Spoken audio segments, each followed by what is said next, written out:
मधुबनी जिले के बाबूबड़ी थाना क्षेत्र में हाल ही में हुई लूट की घटना का पुलिस ने सफलतापूर्वक खुलासा कर दिया है।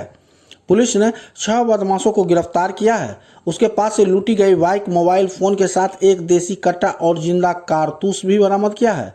गिरफ्तार सभी आरोपियों को पूछताछ के बाद न्यायिक हिरासत में भेज दिया गया है। एसएचओ राहुल कुमार ने बताया कि रविवार को पुलिस को गुप्त सूचना मिली कि खोइर गांव के कृष्ण कुमार यादव अपने 5-6 साथियों के साथ किसी बड़ी आपराधिक घटना को अंजाम देने की योजना बना रहा है। सूचना को गंभीरता से लेते हुए पुलिस ने तत्काल एक टीम गठित कर संभावित स्थानों पर छापेमारी की। गिरफ्तार किए गए आरोपियों में विभिन्न गांवों के 6 युवक शामिल रहे, जिनसे पुलिस ने गहन पूछताछ की।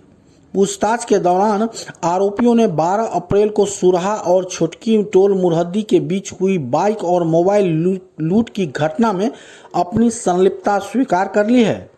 इस बरामदगी को पुलिस बड़ी सफलता मान रही है। एसएचओ ने बताया कि सभी आरोपियों से पूछताछ कर उसके आपराधिक इतिहास का पता लगाया जा रहा है।